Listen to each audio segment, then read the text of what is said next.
What's up guys, Houndish here, and today it's time for some Destiny 2 news. So, in this video we are going to jump in and talk about new fixes for error codes, as well as particularly frustrating error codes that Bungie are still tracking. On top of this though, Bungie talk additional subjects and future changes that they're tracking for Destiny 2, some of the other areas of frustration that they're going to be talking about in the upcoming weeks, problems with the bounty grind, and things like that. So, we'll round up some of the conversation there, but we are also going to talk about his secret bunker pathway, a few more upcoming quest details, and a bunch more in this video. So I hope you guys are having an awesome weekend, man. If you do dig this video, a rating down below very much helps me out, but now let's get into it. So first up today, let's get a quick update on the Guardian games. Of course, Hunters took the lead when the event started, but Titans still are managing to stay in the lead, what is it, for the third day now? Which of course, being a Titan main, I am certainly pretty proud of, but it's definitely going to be interesting to see how things pan out over the next few days. When Destiny the game tweeted, asking players which classes they'd be repping, we can see Team Hunter was a pretty popular choice right there. Although Warlocks have been getting pretty close themselves as well, so let me know which classes you're repping down in the comment section, and it'll be interesting to see who stays in the lead over the daily resets on the weekend. Up next though, some quick housekeeping updates, and especially those that relate to error codes in the game. So Bungie Help did say yesterday, we've deployed a Steam-only update to help resolve some error codes. Players are encouraged to relaunch Destiny 2 and Steam to take the update. And so hopefully what this will mean is a reduction in those error codes on PC. But a lot of players, and especially console players, have been talking about the Watercress error code. And there are once again quite a few folks who haven't actually been able to play Destiny 2 at all for a little while, and Cosmo said, "We're sorry that the issue is blocking you from playing. We're still working on it, and we'll share more info as soon as we can." And so just to highlight, Bungie are definitely aware of the problem. Hopefully they can get it fixed soon. Up next though, Bungie gives some extra insights and response on their plan to address major community concerns with Destiny 2. And of course recently they've said that they plan to give the community details on how they're looking to improve key aspects of the game, and especially the areas that the community regularly touch on, right? So recently Trials was the first subject, and already they're outlining changes which are in development for Season 11 and 12. Specifically for Trials, they will be adjusting token rewards to try and de-incentivize farming early games. They're also going to introduce a new bounty which all players can complete to give the equivalent of 3 win rewards and access to the engram for the week. And so over time, even without winning, theoretically, players could unlock and farm out all weapon and armor rewards for Trials. And that's definitely a positive because, on top of this, to balance it against flawless loot, Bungie are planning to introduce a new version of Adept-style weapons with an Adept mod slot featuring exclusive bonuses. So I'd say these are totally along the lines of some of the suggestions that the community has been making. Some of these changes will take a little bit of time, but they're going to begin rolling out throughout the course of Season 11 and 12. But with such potential improvement for rewards, players also brought up the possibility of having a PvE version of the Adept mod slot. This can make the Grandmaster ordeal worth doing, and make raid weapons feel as special as they did back in the Fatebringer Black Hammer days. And Cosmo said we'll look into it, thanks for the feedback. And I would totally agree that that is an example of a kind of pinnacle improvement, right, that could actually be pretty valuable for the game. And as suggested, that can work in PvP and PvE content. More though on the subject of what Bungie plan to address moving forward, Cosmo did say that they will definitely be talking about Eververse in one of the upcoming articles.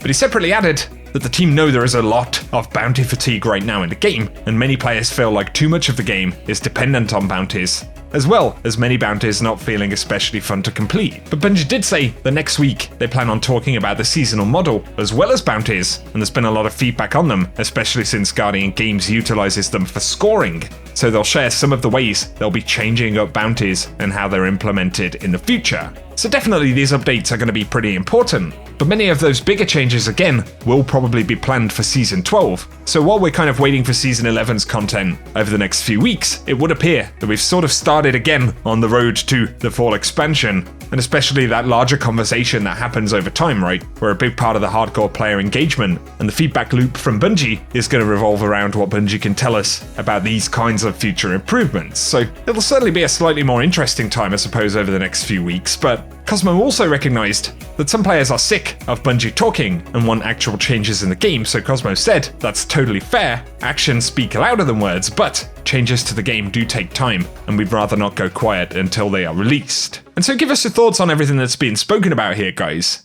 Some of the changes we're hearing about already do sound positive, but I think a lot of us will be very interested in what Bungie have to say about seasonal content in the update next week.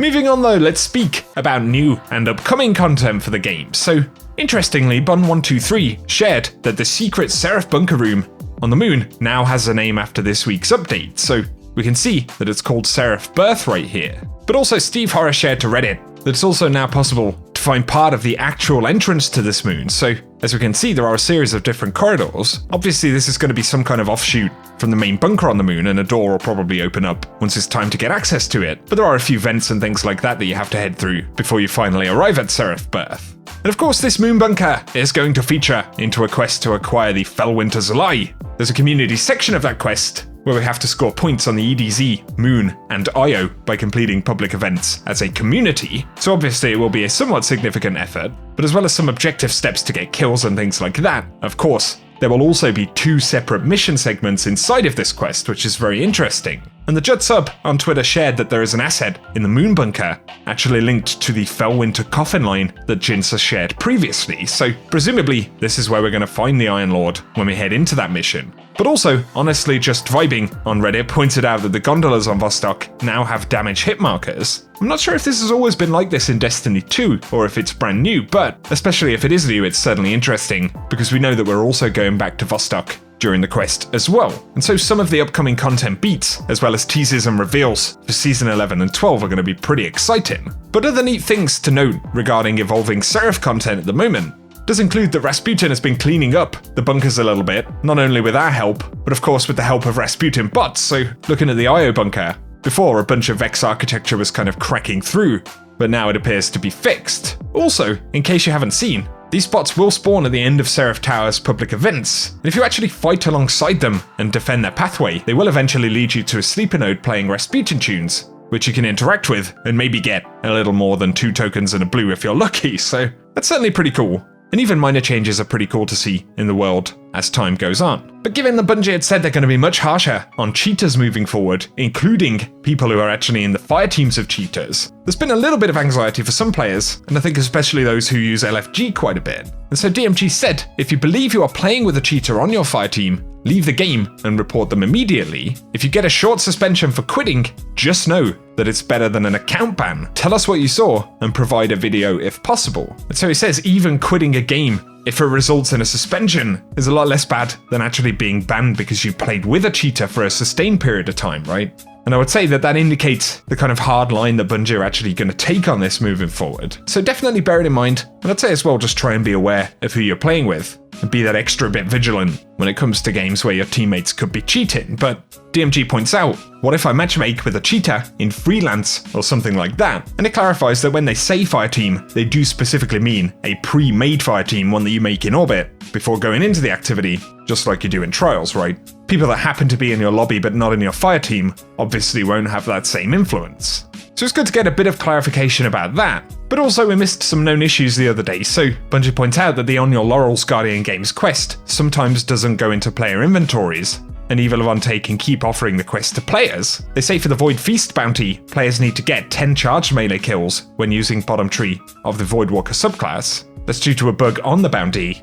But also, if you're using Getaway Artist and trying to complete the Lethal Buddy Guardian Games bounty, you won't gain progress from Arc Soul kills. And Warlocks have to use the achievement of the Element Stormclaw subclass, even if they're wearing Getaway Artists at the time. But also, the Show Your Colors Guardian Games Triumph shows as account-based, but must be completed on a single character. And then, daily Seraph weapons acquired from Rasputin's bunkers can no longer be claimed, even if players reach rank 92 on their season pass. So a couple of frustrating issues right there to bear in mind, of problems that Bungie are trying to fix. So there we go guys, that's everything we have to speak about in today's video.